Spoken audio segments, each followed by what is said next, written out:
All right. Testing, testing. 1, 2, 3. We'll see if the sound works. Give me a sound check. Yes, no. Because Devin just left the house, so I've got to figure it all out myself. Let's see here. Make sure I'm on the comments stuff.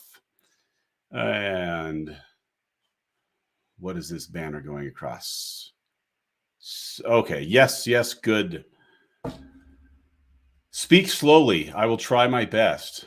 Let me hide that ticker. Okay.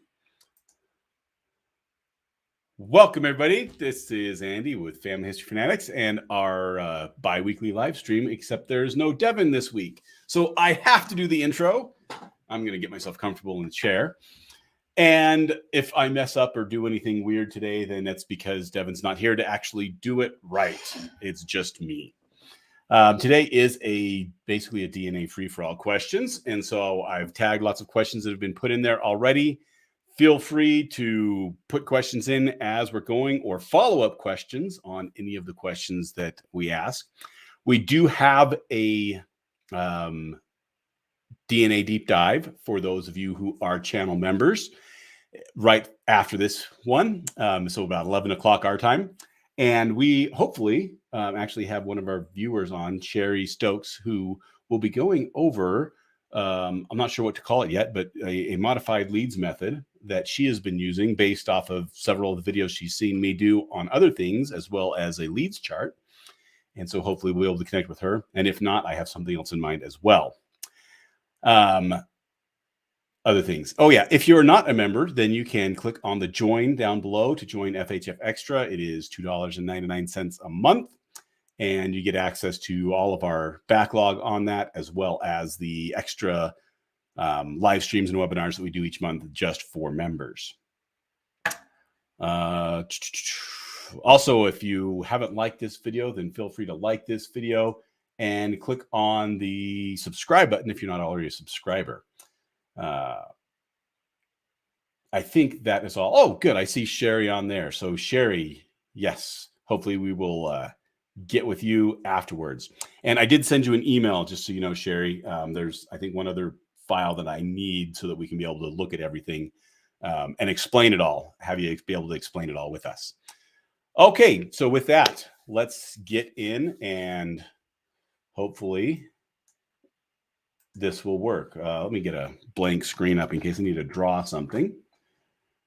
And okay, now I get to go over and figure out where the questions are that I have. That's not it. The starred ones. All right, so let's start with this question right here from C. Davis. What do I do to tell which cousin descends from which of my great-grandmother's many mates?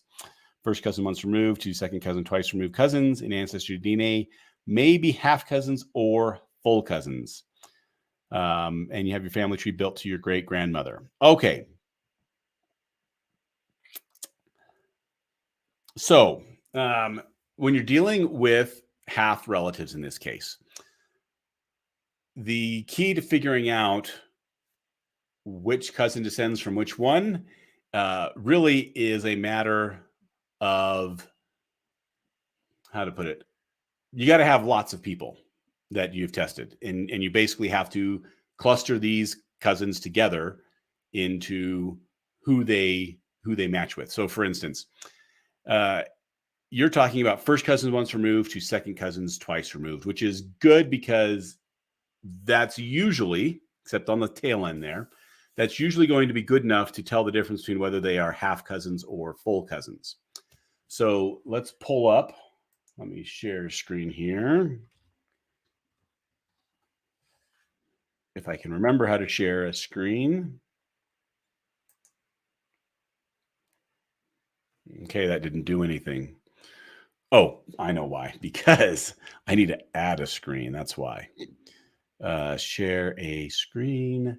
Share a window. That one. Share. There we go. And let's actually do that so it's bigger.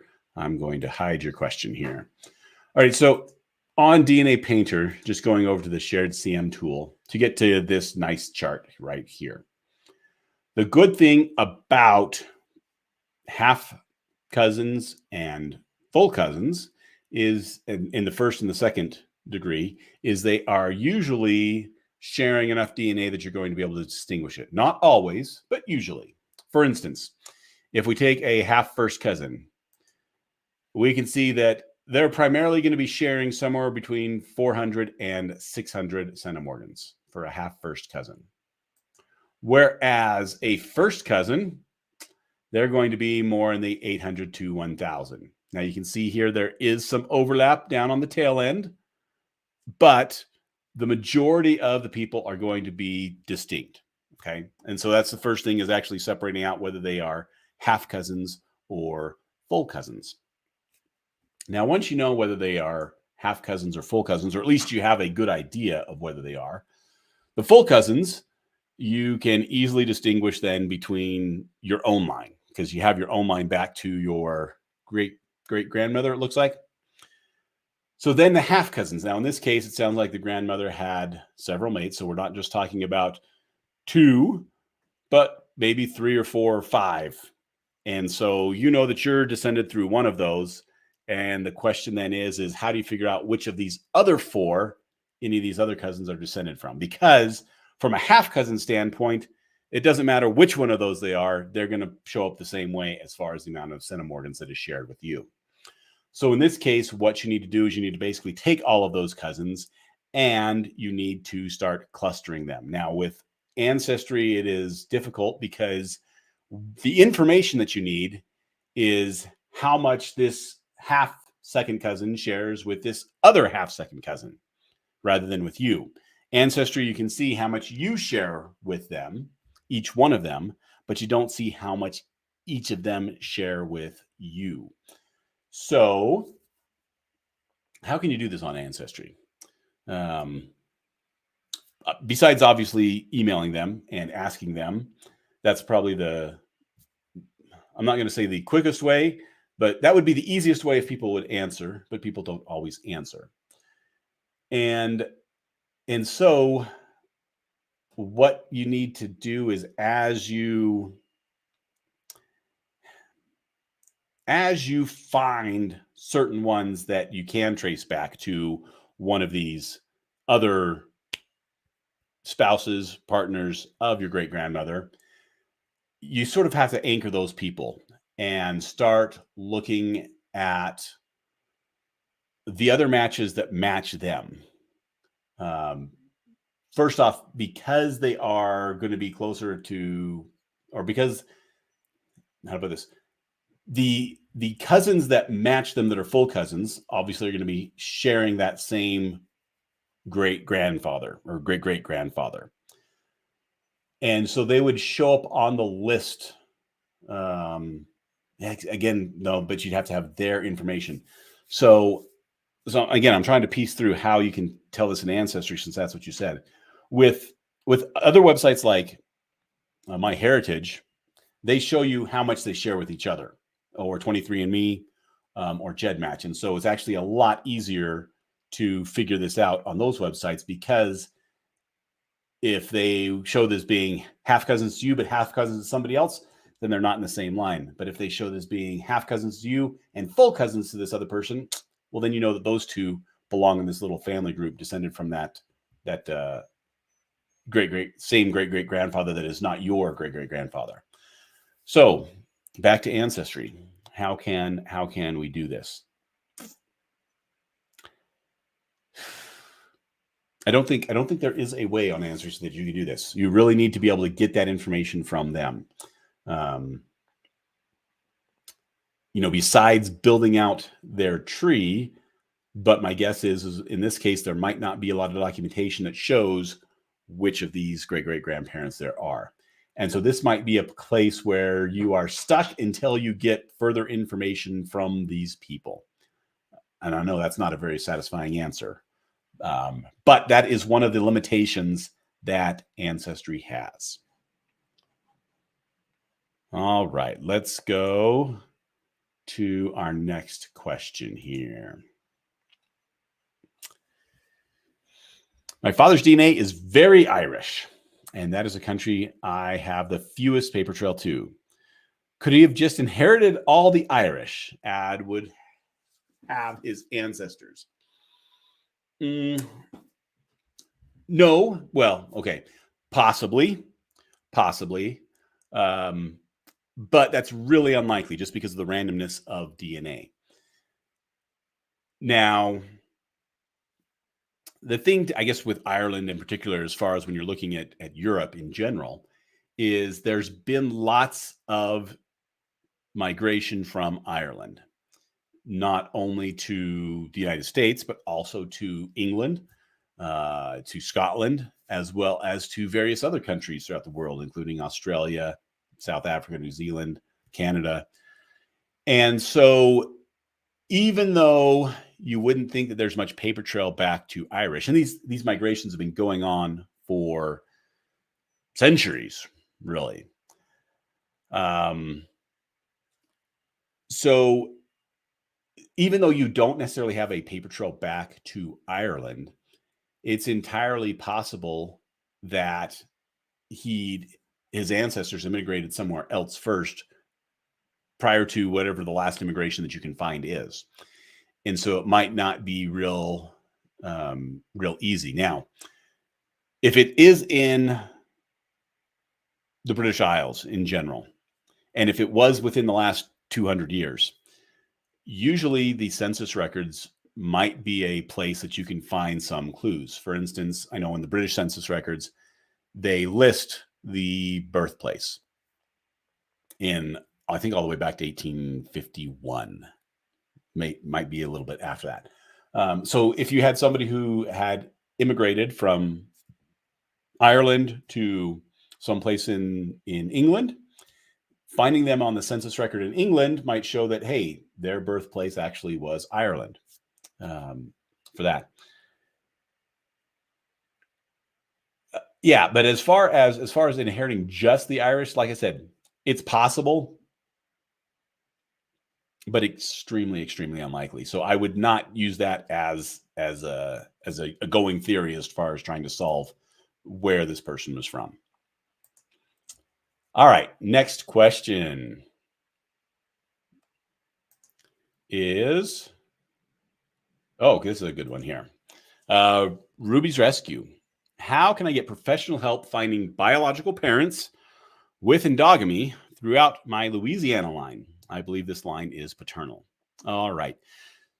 So first off, I'm guessing from when you say your biological parents, then you were adopted or something like that, which is one problem in genealogy because you don't have obviously the paper trail that most other people start with. Then you add in the second one, which is endogamy. And that then it makes it a little bit more. That makes it a whole lot more difficult. And particularly you mentioned Louisiana, so I'm thinking the Acadians. First off, there's some websites specifically designed for adoptees, DNA adoption. There's some different Facebook groups. You can just look on Facebook group for DNA and adoption and that, or you can ask questions in the genealogy tips and techniques, and there are going to be some people who can give you some resources to specific websites. Now, those are all geared towards adoptees. There's some, but not necessarily really good resources for endogamy because a lot of the endogamy cases are very, very special, very particular, and extremely, extremely difficult. Far more difficult than what adoptees ever face. And that's people with endogamy paper trails. And it's just because the DNA mixes so much that it makes it nigh impossible. One I would recommend to you is I would go to Leah Larkin's blog, the DNA Geek, I think is what her blog is. And you can even email her. I think she has a contact information on there. She happens to have endogamy, I believe, actually from Louisiana. So similar, background there as far as family tree with you, that she might be able to give you some resources. But again, what you've basically explained here is biological parents with endogamy, no paper trail, you are on the borders of impossibility, but that doesn't necessarily mean that it's not worth trying. I don't have any, I would certainly say no expertise, but not even any experience in that. I don't have endogamy anywhere in my family tree. Devin doesn't have any endogamy in her family tree. And so it's not something that I have actually come across in doing research myself. And actually, in all the clients that I've done some research for on DNA have not had endogamy. And so it has not been an issue that I've had to deal with at all. I feel your pain because, like I said, and I want to be upfront and let you know that adding those two things together is probably one of the most difficult DNA genealogy questions anybody could possibly answer. I would not expect to find an answer. Keep your hopes up that you will, but recognize that it is something that is going to be very, very difficult there. Okay, I'm just looking to see if there was any other questions while I'm going through these, since I'm the only person going through them right now. Oh, yeah. So just real quick, in the comments, not the comments, the chat, I guess it is, there is the link to the deep dive that is after this. And I think also if you just go to the channel website, if you remember, it will show up as well. So yeah, be aware of that. All right. Samuel asks, in my heritage, can I give my name and see my family tree? Only if you put your family tree in there. Now, what you might be able to do is you might be able to go in and search for a grandparent's name and find family trees that person is already in, or, an older ancestor, but putting yourself in, no, it's not going to have a family tree for you automatically built. That is something that you have to do. And that's the case with all of the programs. Usually, when you get to older ancestors, you can put their names in, and there might be some other trees that have them in there if there's other families that happen to connect in with your family. But it's not hey, they've already done genealogy for you. It is, you've got to do it yourself. All right, next question. Okay. So on Ancestry, I heard that there will be a grandparent side view showing what ethnicities from which grandparent, and wanting to know when will that happen. I have heard whispers of that also, and I think Devin, when she was at Rootstech, that was one of the things that they mentioned they were doing. They did not mention a date, and we are not privy to those dates. Sometimes from our contacts, we're told, hey, something's coming, and it might be that week, it might be a month from now, but we don't have any details as far as when that is coming. I did have a video on that side view of Ancestry. You can go and back and look at that and watch that. It is something that is basically a new tool. It is in beta. Their ethnicities from which parent and grandparent are sort of iffy, and when you get down to the chromosome level, I think it's really iffy as far as their chromosome painting of those ethnicities. But I'll give them grace in that, hey, this is a new tool. It is still in development. I expect improvements over the next year or two as they have people use it and work out whatever bugs they might have in their code for that. All right. From Brick Wall Bakers, I am working with half DNA on both sides of the match, and it seems false info given to the match per one parent. How to proceed?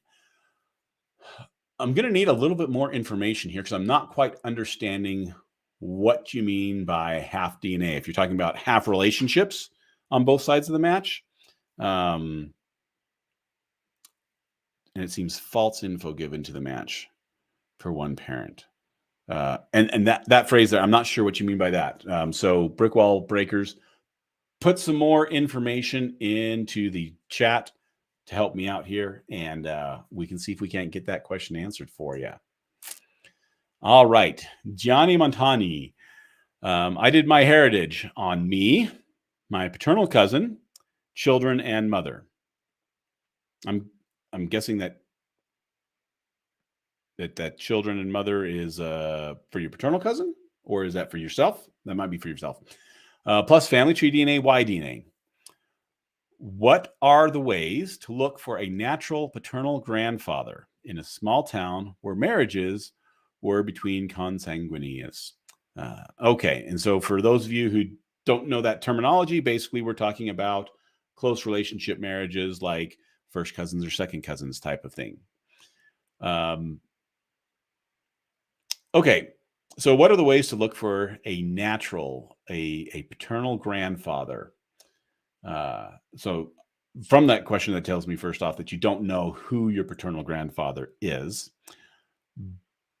but you have a paternal cousin. So there must be then through your father, a sibling that you know were siblings.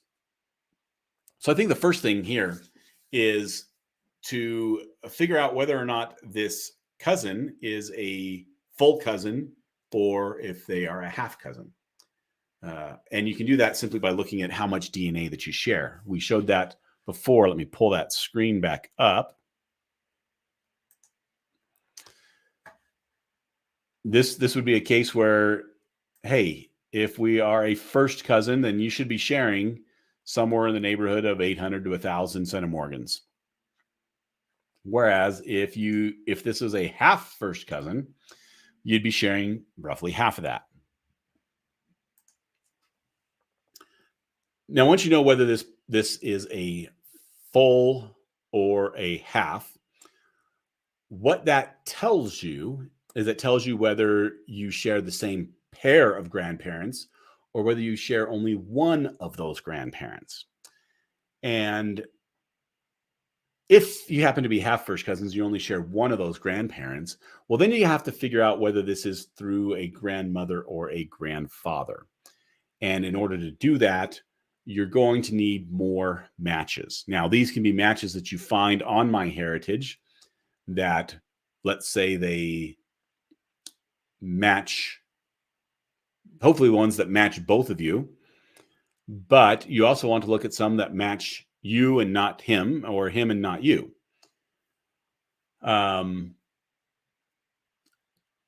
So then from that, if this paternal cousin is related to the same grandfather that is your grandfather, then what you're focusing on, obviously, is the matches that you share in common. And what you're hoping for here is that somebody has some record of who their grandfather, great grandfather, maybe in some cases this might be, that lines up with where your grandfather could be.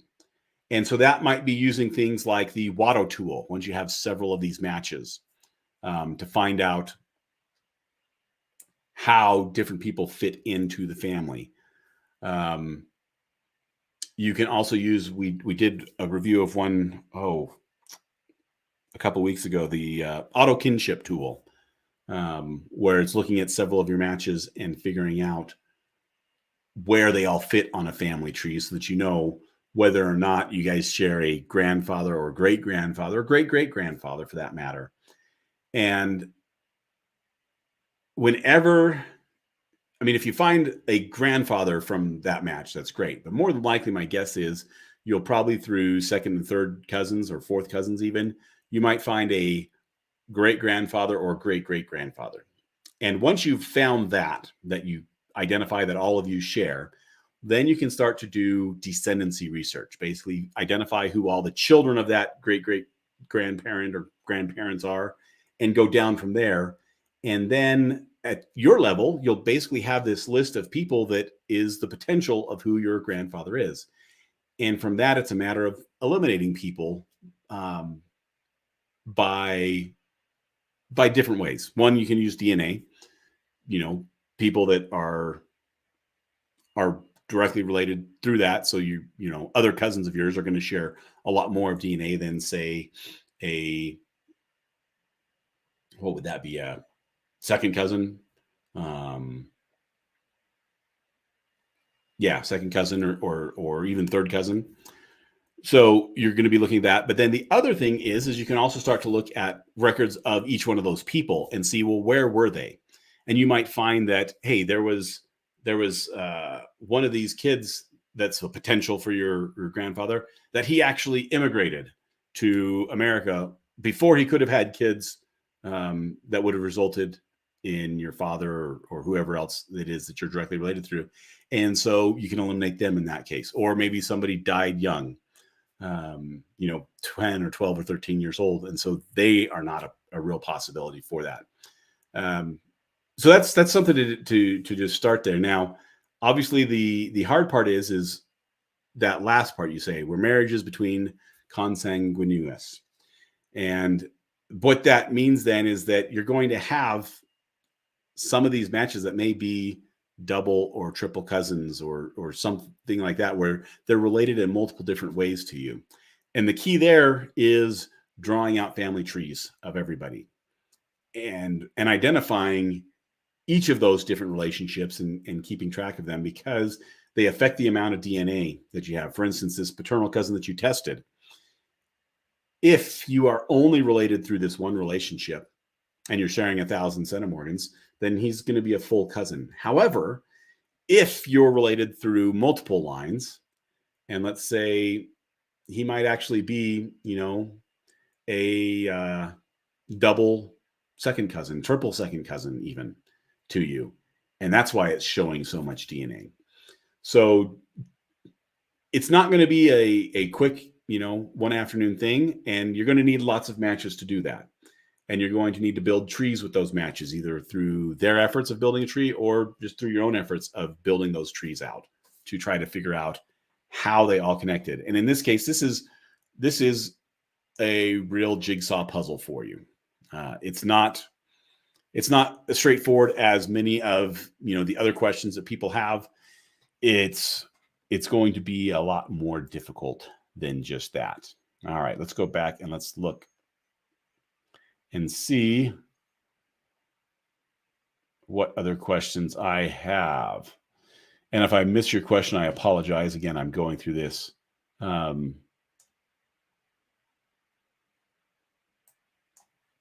through this as by myself without Devin here to help guide the way. Okay. Hash Brown. How can you figure out how you are connected to a large group of people when this group of people has some serious endogamy and you can't find a common surname? Okay, so the first thing I would say there, when you bring up endogamy, how are you connected? You're not connected to them in just one way. More than likely, you're going to be connected to them in lots of different ways. And I'm not just talking a few handful. I'm talking it is going to be, in some cases, dozens of different lines that come down to you. And because of this, you can't be just looking recently. You really have to be going back as far as you can, 5 generations or more. Because as those lines all coalesce and cross over each other, that's how they're going to start. You're going to be able to start picking up, okay, where they are fitting together. Now, I would start, and if you actually have contact with any of these people through your matches, I would be asking them about their known cousins that are among this group and stuff. So you can start breaking this group up into smaller clusters within that group to be able to try to figure out how they're related together. But whenever you bring up endogamy, and I know this is the second, third question that talks about this, it is extremely difficult just because of the number of connections that you have amongst all of these people.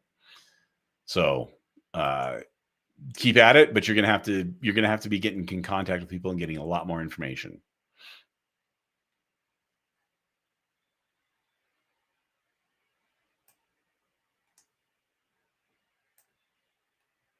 All right. So Matt brought up about what we were talking about with the Irish. It's very useful if you can find the U.S. naturalization certificate, as it often states the exact place in Ireland that they came from and the parents' names. Yes, if that's something that's more recent as far as when it happened, then that would be a great place.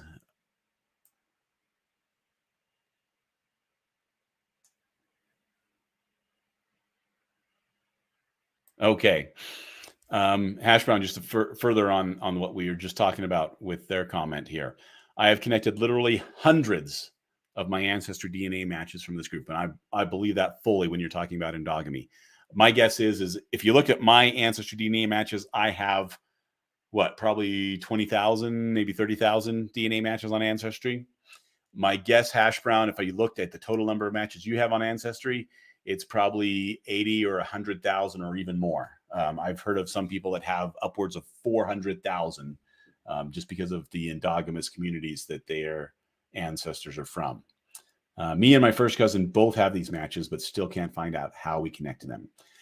And that's the hard part about that is because you might be connected to these people in so many multiple ways, you could be getting DNA from lots of different places far back that makes it look a lot closer. For instance, let's say that you have a match that you're sharing 100 centimorgans with,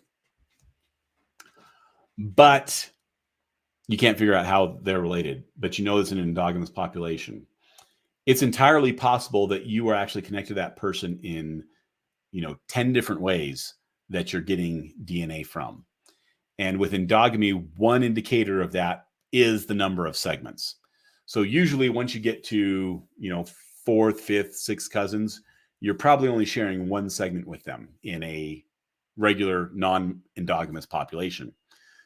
In endogamous populations, you could be having the same amount of DNA for a third, fourth, or fifth cousin, but instead of being in one segment, it's in 4 segments or 5 segments.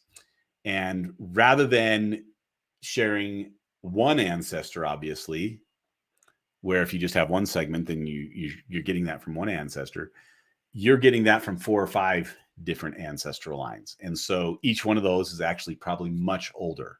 So instead of really third, fourth, or sixth, you're looking at several 8th, 9th, 10th, 11th cousins. And in most cases, people do not have trees that are documented out that far throughout their whole tree. They may have a line or two that goes back that far, but not necessarily a whole tree to be able to see how they might be related. And so that's the difficulty of this. And for those of you who haven't ever dealt with endogamy, what Hash Brown is saying here, hundreds of matches that are part of this group. Most of us, we're happy when we can find 5 or 6 matches that are part of a group that we relate back to a third great grandparent. Here we're talking about hundreds of matches, and that's what makes it so difficult. All right.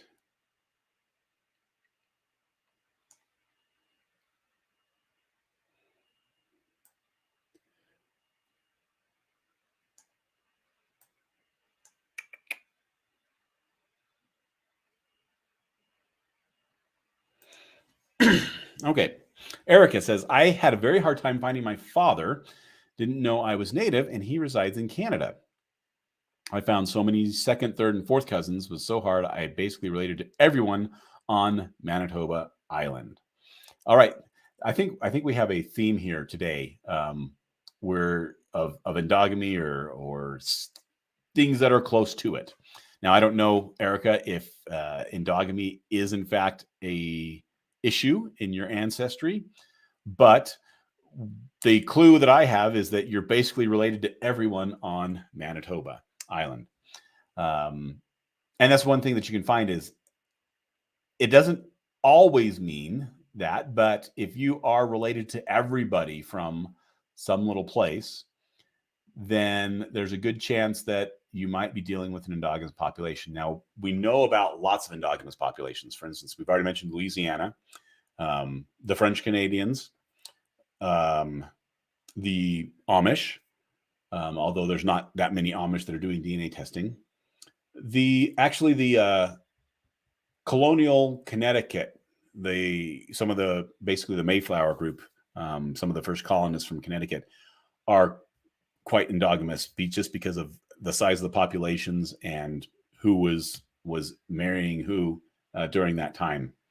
Polynesians is another one that is a very endogamous population, to the point, and this is just absolutely amazing to me, that you have Hawaiians, native Hawaiians, who match native New Zealanders. Now, their populations have been separated for 500 plus years. And the amount of DNA they share in some cases looks like second cousins, but there is nowhere, they're not related in 10 generations, is, might be the closest ancestor that any of them have.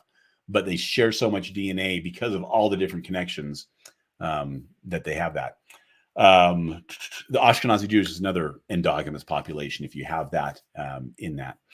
And as well as there's probably some other small groups around the world that have that. And yeah, it can be pretty amazing as far as how many people you can find out that you're related to.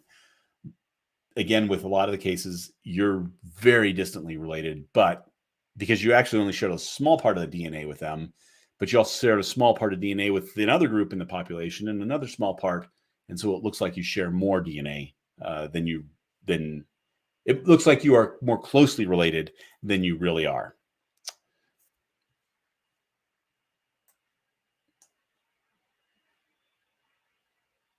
Okay. I've done clustering of my matches using the Leeds method, but I'm trying to solve problems that are more distant.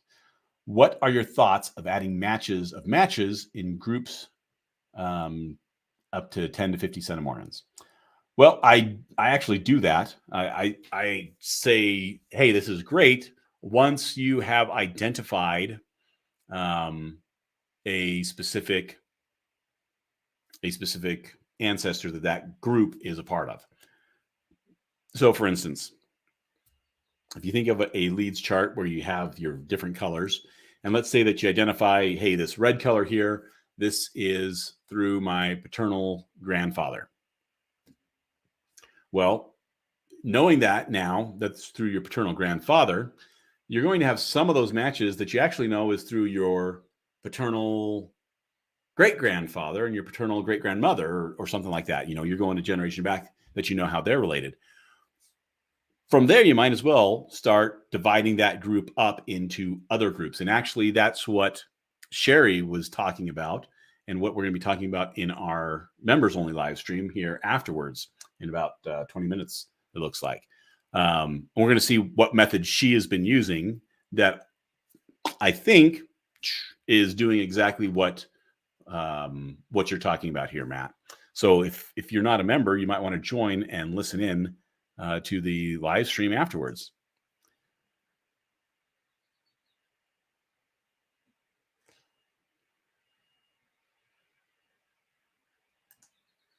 Okay. Luis says, thanks to my heritage, now I know my brother and me, we're identical twins. We share 100% DNA. Is this possible? Yes, that is exactly what you would expect if you are identical twins. Now, you might want to just make sure that you are looking at the right thing so that you're not just comparing yourself to yourself. If you both did the test independently and it's not one person that did the test twice, then yes, if it's showing that you share 100% of DNA, then you are identical twins. That's actually what makes you identical twins, is the fact that you share 100% DNA.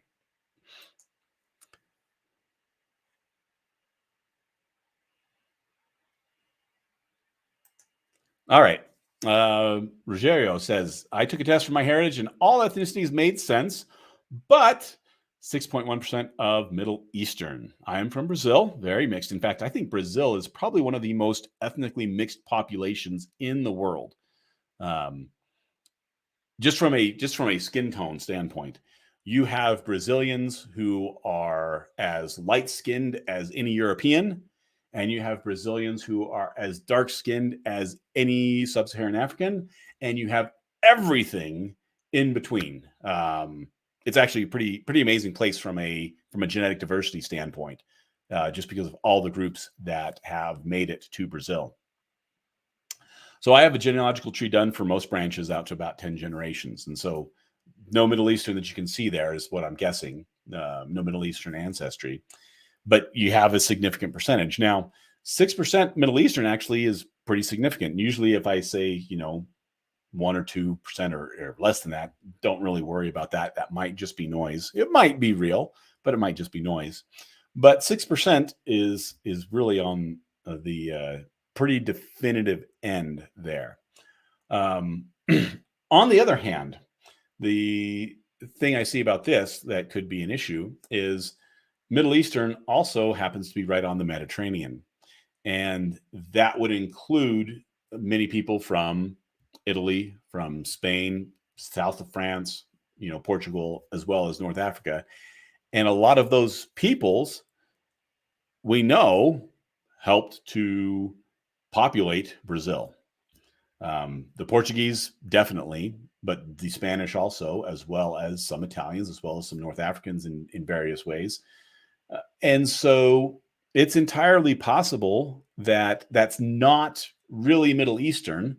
It's been classified as that, but it might be more Iberian, Portuguese and Spanish, as opposed to Middle Eastern. Just because of the proximities of those peoples due to the Mediterranean Sea and the amount of mixing that has happened just between those peoples.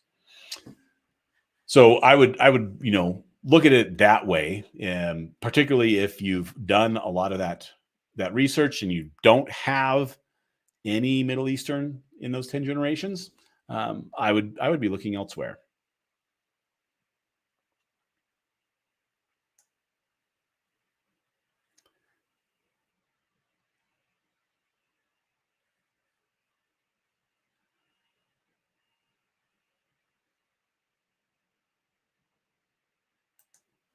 Okay. Anyone else? This is from Douglas. Anyone else lose all of their common ancestor matches and therefore through lines on Ancestry? Lost mine on one test, but the other 4 tests are okay. All of their common ancestor matches. So, and I'd have to go back and look at Ancestry. So first off, with through lines, it's based on a couple of things: your DNA match, but the tree that you have that DNA match to. And so you could lose your through lines if you happen to sever that tree. In other words, disconnect that DNA from the person in that tree.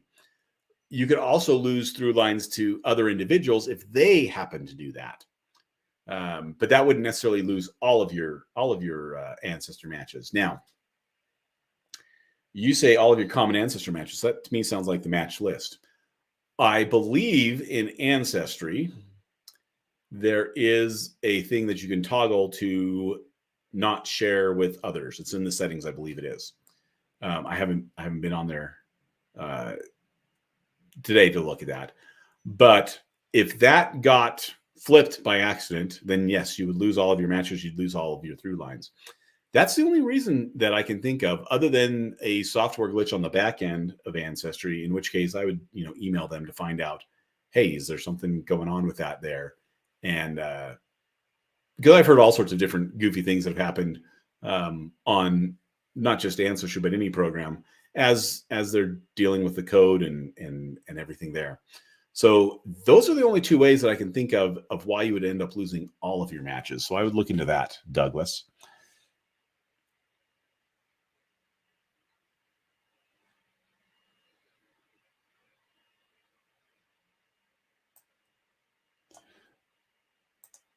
All right. So, Rogerio, this is a follow-up from his Brazil question. What could this percentage mean? From my father's side, Portuguese, Brazilian, Indigenous, and African. From my mother's side, German, Swiss, and Portuguese. Well, I would actually probably be thinking mainly Portuguese there. Like I said, from Middle Eastern, just from the different trade routes and the migrations that have happened throughout that. Middle Eastern DNA is very closely related to your Southern European DNA along the Mediterranean Sea, and the Portuguese in particular. And so my guess is it would actually probably be more that.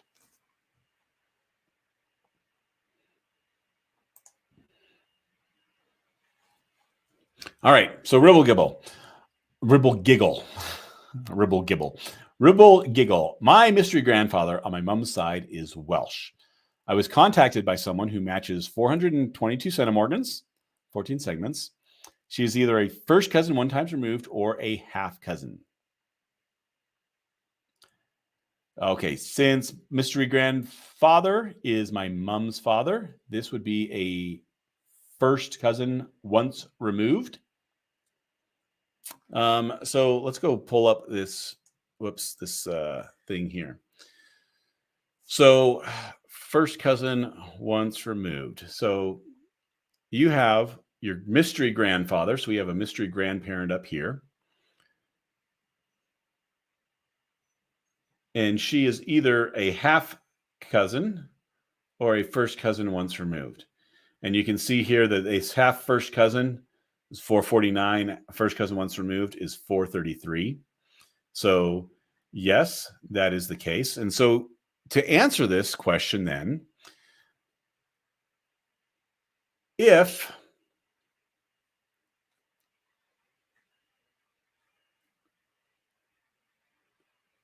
your if this person knows who their grandparent is, and that grandparent happens to be a sibling of your parent, it's definitely going to be the first cousin once removed. Now, if they don't know if they're a sibling for the grandparent of this match, then we can sort of look at age. And this is one of the new tools that I think I did a video from MyHeritage. They have it in conjunction with Larry Jones. They basically do the same thing as what the shared CM tool is, except that they account for the age of the matches and the age difference. So for instance, if you think about siblings, well, most siblings are between, 10 years younger to 10 years older. There's not a lot of siblings that are outside of that. Now, it doesn't mean that there aren't any, but there's not a lot. However, there's a big difference between parents and children. You might have a parent that's only 15 years older than a child, and they go up to as much as 60 years older than a child for men, and maybe up to as much as 45 or 50 years older than a child for women. But mostly you're going to see parents in the 20 to 40 years older than their children range. And so if the match knows a bit about their family history, then you might be able to use that to figure out whether they are the first cousin once removed or whether they are a half first cousin.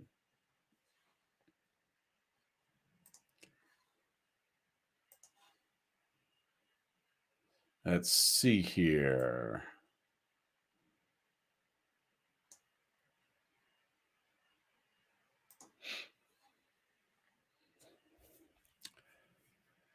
All right. Sometime in the future, on any DNA site, will there be genetic groups for all the ethnicities that show up on your ethnicity list, even ethnicities that are 1%? All right. So, and this is the difference between, I guess we could say, genetic groups and ethnicities to point out. Ethnicities, we're looking at your DNA and we're comparing it to a set of people that we said is the reference population for that DNA. And so that's where the ethnicities come from.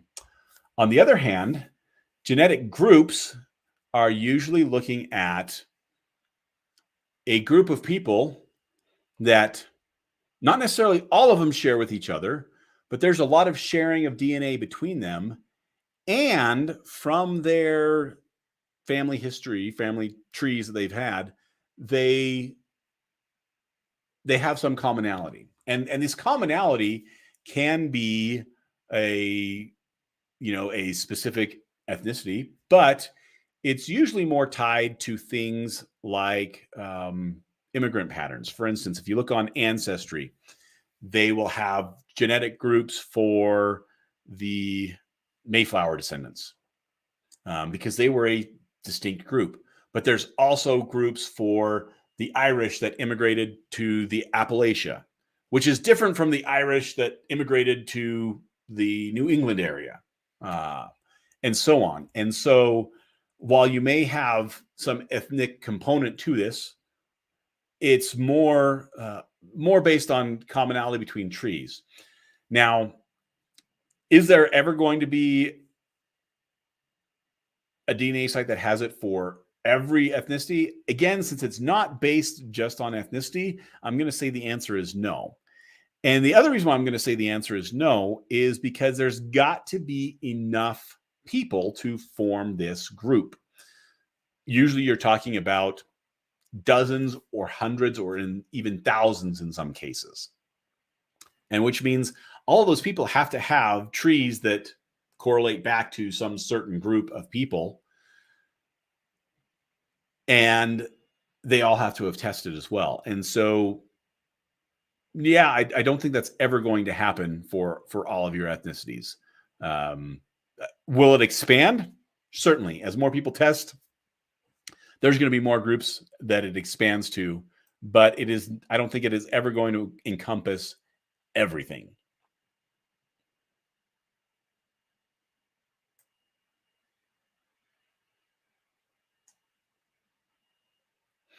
So brick wall breakers, I've been seeing that you've been putting, lots of information in here.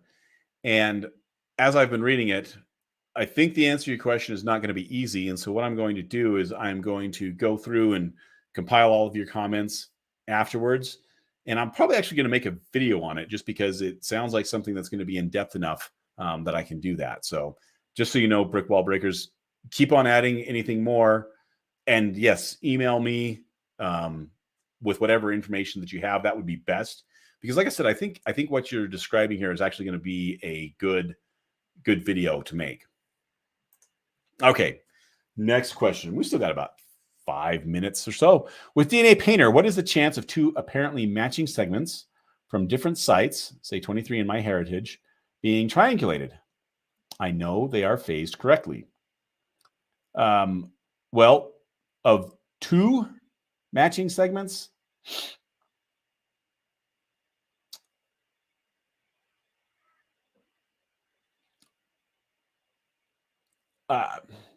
I'm going to say first off, and unless I'm understanding you wrong, you need 3 at least to triangulate. You and 2 other matches. Now, maybe what you're talking about is when you say 2 apparently matching segments, you're talking about you with a match to one person on 23andMe and one person on MyHeritage. And what is the chance? If you phase them correctly, the next thing I would look at is, do they end or start in the same location?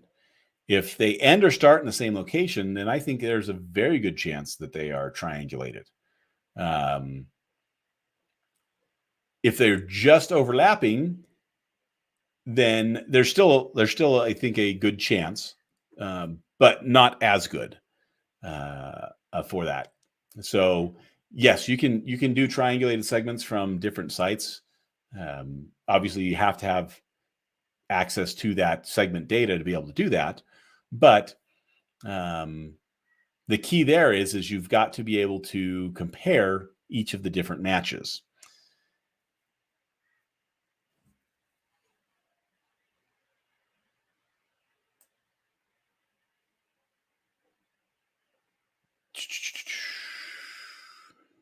And look at that, Douglas, you basically said almost the same thing that I did there. Yeah, it can be done.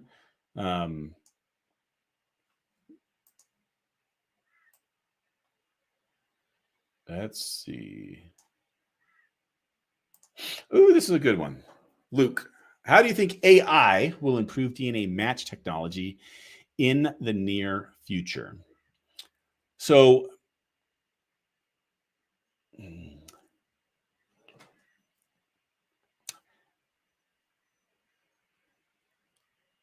I guess it depends on how you look at AI. Usually, when we're thinking about AI, I'm thinking about interactions with actual humans. Like, for instance, if you've seen the Chat GPT or any of those those new AI programs, you're asking it questions and it's answering you, just sort of like you would do with another human. I don't necessarily see that as very, very helpful to DNA match technology in the future. But what I do see as helpful is the increase in computing power and the ability for programs to learn patterns. And that's really what DNA matching is it's pattern matching. For instance, if you look on 23andMe, they have their auto tree, and it basically takes your top 20 or 50 matches and it builds a tree simply based on how much DNA you share, as well as their interconnections with each other. That's pretty powerful. Now, if you can imagine that, what if we take that to the next generation and say, okay, the 23andMe database, I want to create a tree of everybody in it, where they all fit into this tree. That's going to be huge. It's going to take a lot of computing power, but it's I think going to be made faster by AI programs that are superior at pattern recognition and pattern matching. And you can see this in lots of different tools that are coming out. And so it's not going to be the type of AI interaction that you see with Chat GPT. It's going to be a lot of AI interaction on the back end that I think is going to be really helpful for it.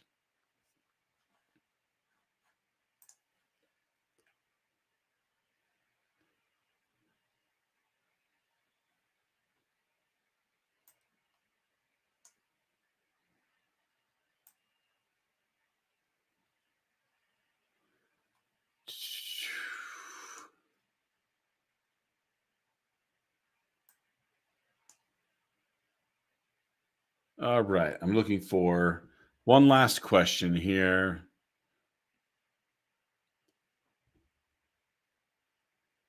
There's several questions, but I'm looking for one that we can end on.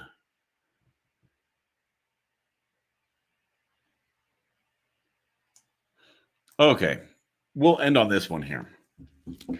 How to use haplogroups. Looking for a father. I have a second cousin, same male haplogroup, but this is Sardinia.